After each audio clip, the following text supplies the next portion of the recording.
Hi, everyone, and welcome to another episode of Good Marketing with Stephanie. It's Friday, July 17th, and buckle your seatbelts because today we have got an agency edit coming your way. I'm super excited because we haven't done one of these agency edits in a while. So if you are a new listener, agency edits are special episodes that cover the nitty-gritty of going independent. I've noticed how many people in the PR, comms, marketing space that I've encountered throughout my career have aspirations of consulting or freelancing or even starting their own business at some point. So these episodes are dedicated to exactly that, right? Who are the people who are out there doing it now? And if you want to be a freelancer or you want to have your own business, what do you need to know to be successful? And my guest today is 1,000% qualified to be speaking on this topic, which is particularly relevant right now, I might add, because in the first half of 2026, U.S. employers announced more than 440,000 job cuts. That's a lot. It's the second highest first half total since 2020, when, as I'm sure everyone recalls, COVID was a thing. And while not all those cuts were to marketing or comms departments, we really feel the pinch in these roles because our functions are often the first to get cut during an economic downturn. And working a full-time job, for working for somebody else, right, in general, is comfortable. It's predictable most of the time. And this comfortability and predictability is something that often stops us from taking that leap, right? And from pursuing the uncertainty that comes with going independent. So today, instead of basic how-tos of forming an LLC or choosing a website provider, which you can find plenty of great information on out there, we're going to talk about something much more essential to successfully making this transition, which is your mindset. We're going to discuss abundance versus scarcity mindsets, how to think smart about your finances, and how the people around you really do influence your success. My guest today actually took the leap from the corporate world to freelancing and then started her own agency after she was unexpectedly laid off from her job. And her story goes to show that no matter how amazing you are at your job, because she is amazing at what she does, you never have 100% security when you're working for someone else. My guest is a multiple-time award-winning PR practitioner, taking home 2 Silver Anvils. That's a big deal, from PRSA during her tenure at the Virginia Lottery, where she served as communications director for more than a decade. And since she took the leap herself and founded her agency, JLV Communications, my guest has been assisting government, corporate, small business, and nonprofit clients in Virginia and has continued to take home awards for the scale, impact, and craftsmanship of her work. She's been recognized with multiple Virginia PR awards, including the Top Award of Excellence in Integrated Communications and as an individual 2024 Excellence in PR winner for career achievement. So please, everybody, join me today in welcoming founder and CEO of JLV Communications to the show, Jill Vaughan, APR. Hi, Stephanie. Thank you so much. I'm so glad to have you here today. And like I said, we haven't done one of these episodes in a while. So I was so glad that you wanted to chat with me about all things agency ownership, being an independent practitioner, and everything that comes along with that. So I always like to start by asking my guests about their career origin story, right? So your journey to being an agency owner is very similar to my own and to many of the other agency owners and consultants that I know in the space. So what I would love to hear from you is, tell us about your background, right? And ultimately throughout your career, what led you to going independent and what made you decide to take that, or I guess to take it to the next level as an agency owner? Sure. Yes. So I am one of those people in life that majored in the field they're actually working in 30 years later, which is kind of crazy, but I'm a proud Virginia Tech Hokie. I majored in communications back in the early 90s and was fortunate to move to Northern Virginia in the DC area at a very tiny boutique agency in Fairfax, focused on beauty PR, salons, spas, hair care, professional products. And that was fantastic because I got my feet wet. There are 3 people in the agency. You kind of learn how to do everything. So that was a blessing and a great experience. I grew up in a small town in West Virginia, a very rural area. So the DC area was just a little too fast paced for me. 2 years was enough. So when I was a teenager, my family had moved us to Richmond, Virginia, and Richmond is just a fantastic middle ground between big city and rural. So I came back to Richmond, and back then applied for a job from a newspaper ad, if you can believe it. And that was at the Virginia Economic Development Partnership, which is the state agency that markets the state for business. Every state in the country has them. It's very competitive. But moving to that in-house environment was a wonderful learning opportunity. You know, you're working with the governor's office, even more fast-paced. You're learning confidential information, drafting press releases, planning press conferences. And I was there 8 years and just learned how to write an event briefing, you know, really international media relations, you know, really managed agencies as well. We were the client. So that was my first interaction with being on the other side of the table. And then you get to that point where, wow, I love this job. I love the people here, but I can do more. And I kind of like to make more money. So you kind of look what the landscape is. And another ad came out at a sister agency, the Virginia Lottery, and I went for it and really never thought I had a chance, but I got the job. And I was also 6 months pregnant at the time. And that was a little bit of a roller coaster. But man, going from boutique agency to B2B economic development, then to the lottery was my first foray into consumer PR and marketing. And, you know, that lottery at the time, we sold over $1 billion in product a year. It's a huge operation, technology behind the scenes. There's crisis, there's lawsuits, there's lots of employees. So that was my first really director role. And while the agency culture itself was a little more bureaucratic and state agency than I would like, I got to really build my own team and my own culture. And I found like, this is my lane. I love this. I love leadership. I love strategic planning. I love looking at the whole big picture strategy and finding great people to execute the work. So I really, like you said, had a plan. I was comfortable. 14 years there. I had, you know, my pension counted down. I then at this point had 2 kids and had my whole future planned out until the day a political appointee decided to eliminate my position.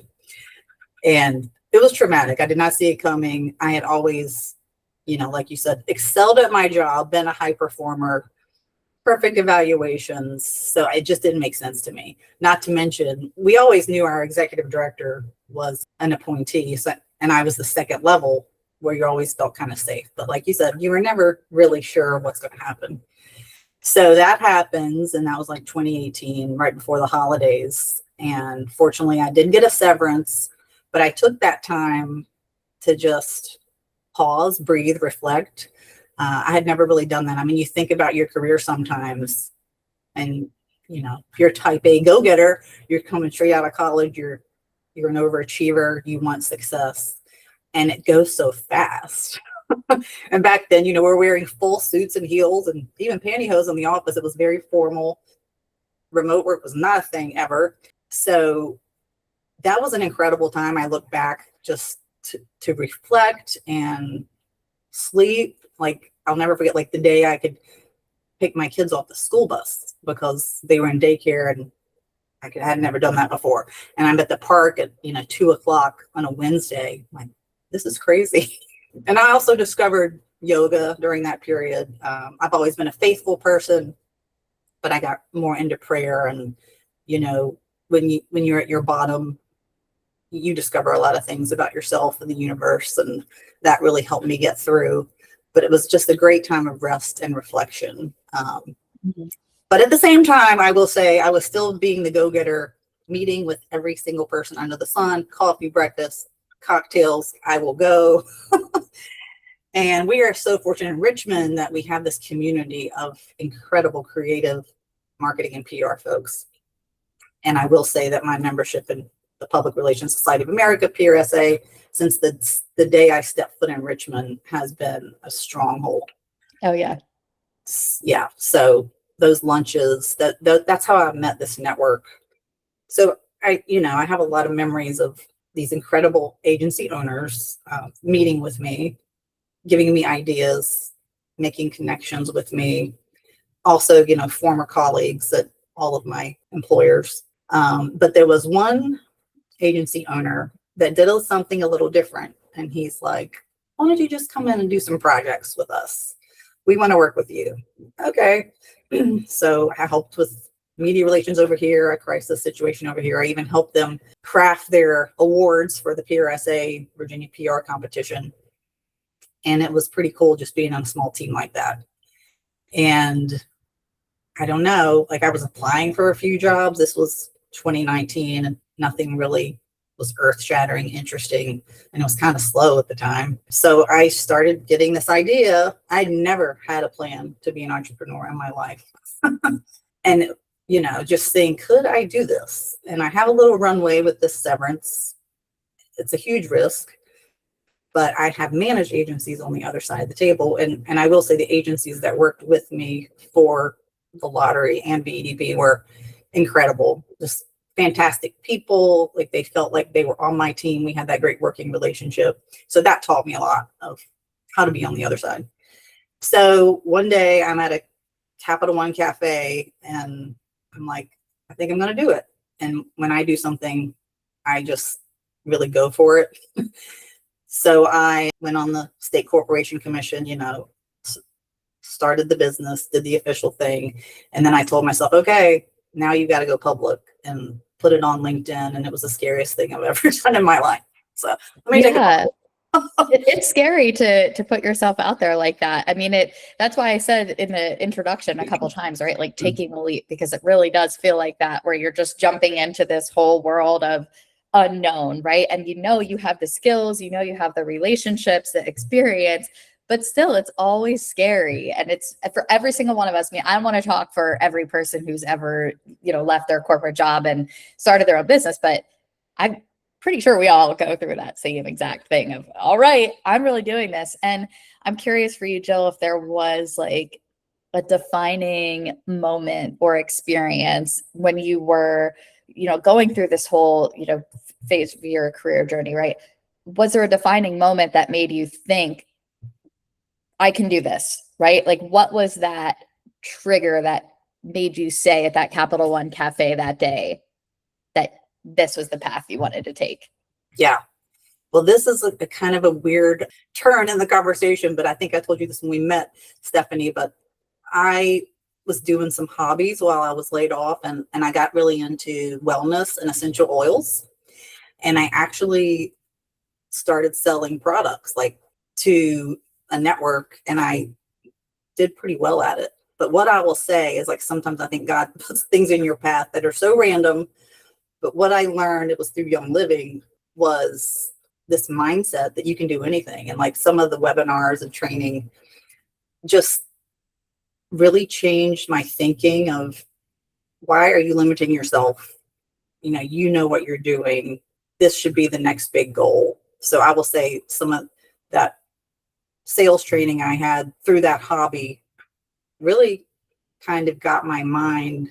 I did a 180 and thinking I'm taking control. I'm taking back control. I'm taking back control of this situation, and I'm not the victim. I am looking out for my future, and I'm going to do this.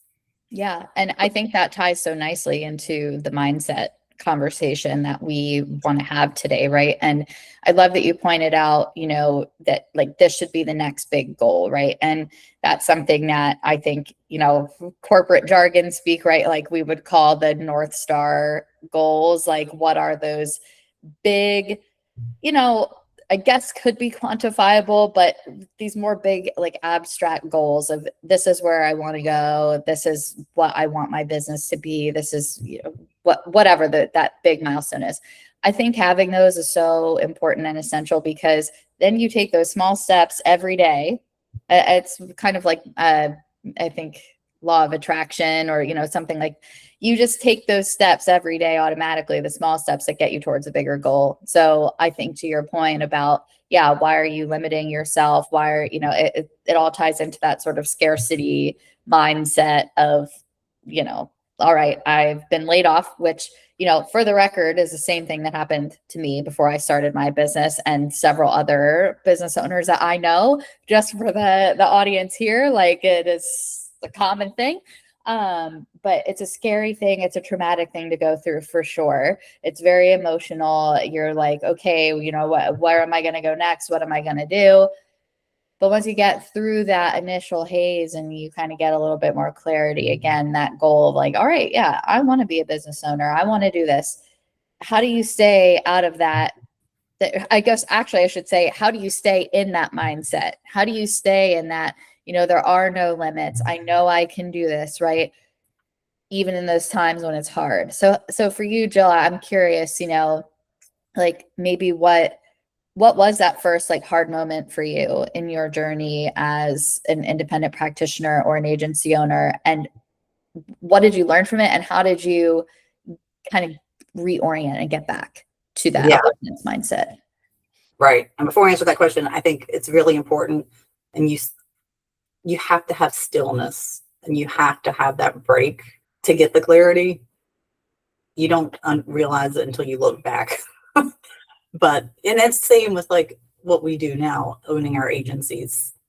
Like I just went on a 2-week vacation to Hawaii, and like your brain opens up when you're not in the grind and at the computer. Right. So just to say that I have these memories of I got my first big project, and I was so wound up about the pricing, and I was so nervous about, I don't know if this is right. It seems like it's too much. And then I go through all of this. I get advice. I offer the price. Yep. Sounds great. What do I sign? And it's just like, okay, you just keep getting those affirmations, and it's just like practice. It's like riding a bike. The more you do it, the more confident you get. So one thing I was really, you know, I am a lifelong learner. I crave information. I'm like a sponge, and I love learning new things. And that's really helpful if you want to do this, because you have to be that. But one thing I constantly did was fed my mind with positive information, podcasts, webinars. And one of the books I listened to that I remembered was a book called The Proximity Principle. And it's great for people switching their entire career path or making the jump like we did. But it's all about surround yourself with the people that are excellent at what you want to be. Like they are aspirational mentors. And that was a great book, podcast, just feeding my mind with confidence, and that if this person can do it, I could do it too. They were in my shoes at some point. Yeah. And I love that. And we'll include a link to that book in the show notes as well. Just because I agree completely. Like I remember when I was first starting out, I mean, I still do, but I was such a huge fan of Mel Robbins and her podcast, just because it helped me stay very grounded. Right. And there is so much, and I've always been a very anxious person, right? And there's so much uncertainty that comes with starting a business, even though at the end of the day, I actually feel a lot more secure in my business than I ever did in any full-time job, which is like kind of funny. And I don't know if you also have had that experience. Yeah. Yeah, right. It's crazy. But yeah, just really taking in the positive information, especially when you could spend so much time doom scrolling and reading horrible information online, right? Like you really do have some control over your mindset, and you need to have that control. Otherwise, it's so easy to get lost in the dreaded scarcity mindset, and all of the things that could go wrong or not work out, or what happens if I do this or if I don't do this. You know what I mean? Like, I think that's such an important piece of advice, and becoming comfortable as you can be with uncertainty.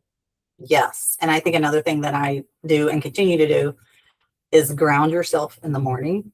And moving my body was huge, just to start the day with a clear mindset. And, you know, I'm ready to conquer whatever comes at me. Absolutely. Because I'm sure, you know I've had days like this, and I'm sure you probably have as well. But like, you ever have a day where you just start the morning and it just seems like nothing is going right, and it's just like one thing going wrong after another, and then you can have the complete opposite day the next day where you're like, you know what? No, today I'm going to be in a better mood. I'm going to have a better attitude. And all of a sudden, things just seem a whole lot rosier. It's crazy how much power there actually is behind your mindset. Yeah. And then you have your people around you, and that's always interesting. And like 95% of my family and friends were so supportive, but I think they were secretly so scared of what I was doing. Like, are you sure? Because I didn't come from a big line of entrepreneurs at all. So there, and this is one thing I think is huge, is I did not realize this until after I was laid off 6 months later and started doing my own thing, that I identified Jill with my job. It was my whole identity, and it was such a negative thing to do that I didn't realize I was doing. It was all about my title and how I had grown and the status. And, that's, you kind of go to college and you want to climb that ladder. And I'm a Gen Xer, and that was just how we were raised. But I realized, you know what? I am a mom, I am a wife, I'm a daughter, I'm a sister. I have a huge group of friends, and I am still working on that because you can get so wrapped up in it. Yeah. Because it is all encompassing at times, right? Like, it's something I always say about having my own business is that success and failure really starts with me and what I choose to do every day versus being part of another company that somebody else owns, right? Where, I have my specific role, I have my specific job, but at the end of the day, the company success or failure does not all hinge on me, right? So it's definitely a different level of responsibility, but to your point, it's still not it's not everything that there is to you. And I think it's great that you pointed out the people around you and the impact that makes. And you talk about the people in your personal life, right? They really help to keep you grounded. But I'm also curious about your thoughts on the people in your professional life, right? Like, you mentioned that after you were laid off, you really tapped into that network that you had developed here in Richmond, and how that kind of helped you along that path, right? But then also for you as a business owner, bringing people into the business with you to work with you on projects or whatever that may be. Can you tell me a little bit more about your perspective on that, right? Like, how do you find the right people to work with? How do you find partners? How do you maintain those relationships? Would just love to hear your perspective on people in the workplace as well and how that influences success. Yes. So, quick story. The day after I got laid off, I had a team of like 8 people, but there were 2 women that, we were tight. We could finish each other's sentences. We just were this awesome trio of getting the work done and doing it fantastically. And we spent about 3 hours over mimosas and crying. Like, they were crying with me. And it was horrible, but it was so uplifting at the same time. And those women, we still meet quarterly to lift each other up. And, they are still at the employer and have their own challenges with all the change happening post-COVID and everything else. So it's so important for women, especially to be that positive force, because you can doubt yourself even when you're super successful and been doing this so long. But I think meeting with all these people, and, I was fortunate when I got laid off. I had been working over 20 years. I wasn't a young junior practitioner. And every meeting, I was just reminded by these folks of, Jill, you're so professional. You're so good at what you do.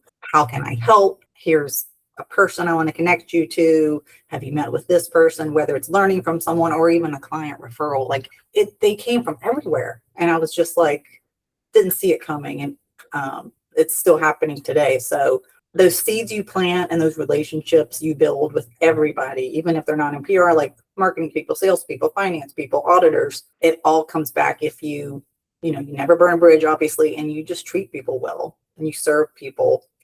They remember that and they want to help you. Yeah, it's so true. I've had the same experience. I have had the same exact experience. It's crazy how, again, like, I like the way you put it about the seeds that you plant, right? Like, and you really get out of a relationship what you put into it. So I think that's one of the things that, I always like the people that I worked with. I've always liked the people I've connected with before I had my own business. But now I really, really see the importance and the value of investing in those relationships. And, we're here having this conversation because of PRSA Richmond, right? Like, we got connected through there. And I just, I learn something new every single time I talk to somebody from PRSA Richmond. I really value the connections I've made because, I've been in Richmond only for about a year now. So it's really amazing what relationships, whether that's the people that you live with, like your husband and your kids and your family, or the people that you work with every day, how much you really can learn from them and how much their, support really does matter and influence success. Yeah. And it's like the little things, and I try to give back and pay it forward now. But Jill, we have an extra ticket to this event. Would you like to come? Yes, thank you so much. Yes, absolutely. And it means a lot to be thought of in that way and considered in that way. And something else that I've talked to other practitioners about, other consultants, small agency owners, is actually just small business owners in general, not even just a PR agency, but being a business owner can be such an isolating experience. Like there's so much of business ownership that you do alone, but you can't do everything alone. Like you cannot be successful as a business owner by yourself. You need relationships with other people. You need a network. And technically, you and I, we talked about this when we met, like technically we could be considered competitors, right? But I don't see you that way at all. I don't see any other PR consultants that I talk to or businesses that I talk to as competitors of mine. I just see them as part of my broader network of peers and colleagues, because there's enough business to go around for all of us, right? And it's so important to have that community and to really cultivate that. Yes. And I will say, I've been doing this 7 years, and yesterday we had our annual team meeting. I had to book the biggest conference room at Gather here, our co-working space. And I look around the room and we have like 12 people, all independent business owners feeding into this thing. And it just makes me so grateful that, JLV we're successful, but they're also getting a great income with the projects they're doing for us, for their own businesses and their own families. And the stories they were telling, I got chills. Like it was really moving. And, I am a super extrovert. I do not do well solo. So I very early on was pulling people in to be a part of this. And, like I said in the early part of the interview, I like strategy, big picture. Believe me, when I started this, I was doing more execution and writing and social and learning new things. But I love leading a team. So I slowly was able to just build that team, first with a virtual assistant, then with some solid contract partners, then a bookkeeper. And then it took me 6 years, but again, I had to weigh the risk and the reward and the financials, but finally hired our first full-time employee, Maggie Goen, who's our senior vice president, which has changed the game to the next level.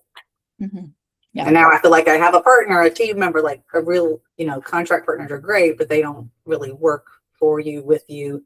So having Maggie here reminds me of my days at the lottery with Jennifer and Stacy and Eileen. Like, okay, I've got this circle back. I've got some power behind me. It's just not me.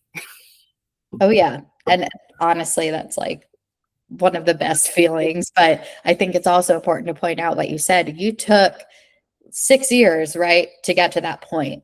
And you weighed the pros and cons, you weighed the risks and the potential benefits, right, before you made that decision. And the reason I'm pointing that out specifically is because these things take time. They take time. Like you do not just decide one day I'm going to start my business and everything and you get it exactly right on the first try every single time. There's a lot of lessons, a lot of hard learned lessons. I know I'll say for myself as well. And I've only been around for like 3.5 years almost now. So my business is only half the age of your business, right? So I'm in a completely different place than you are right now. So again, the point being, it takes time. And yes, you are going to learn lessons, some the nice way, the happy way, and others the hard way. But yes, when you can bring other people in to be part of your team, which is a huge decision and a huge step to take, like it really just, I don't know, it's just like a whole nother, a whole nother level. And it's a lot of pressure because I got to the point where I was growing, not super fast, but steady.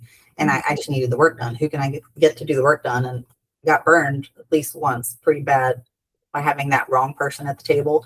And another book I highly recommend is called Who Not How. And it's about, I was thinking back then, how do I get the work done? It's the deliverables, but oh my gosh, it's the person and the attitude and the expertise and the relationship that matters so much more. And that's by Dan Sullivan and Benjamin Hardy, by the way. Okay, we'll link to that one in the show notes too, because I just know these are all excellent book recommendations. And on that note of who, not how, and you mentioned that you got burned, and we don't have to go into all the details of that. I know I literally also have had that experience of, not to try to scare anybody off, but hiring, people can be like your absolute greatest asset, and your relationships can be your absolute greatest asset, but they can also be a huge liability. So it's just this very interesting dynamic. But in terms of the who, how did you know when you hired your employee that they were the right person? Or even when you're talking to a contractor to support you on a project, what do you look for in the people that you're bringing onto your team in whatever capacity? What are those qualities you look for? Yeah, that's a great question. And I always start with an in-person, if I can, coffee. And some of them have invited me to coffee.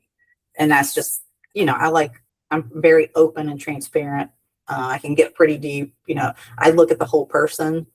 If we're working together, I'm also going to know about your family. You're going to know about my family. And, it's, your work is another family. Let's be honest. But I'll just say our core values, and these is what I look for at JLV, are honesty, open communication, got to be a big growth, learning mindset, always serve with excellence. I think, just coming up in PR, the decade I did, just always, following standards, ethics, and serving with excellence, passionate about what you're doing, but also humble, humble enough to take feedback and want to get better.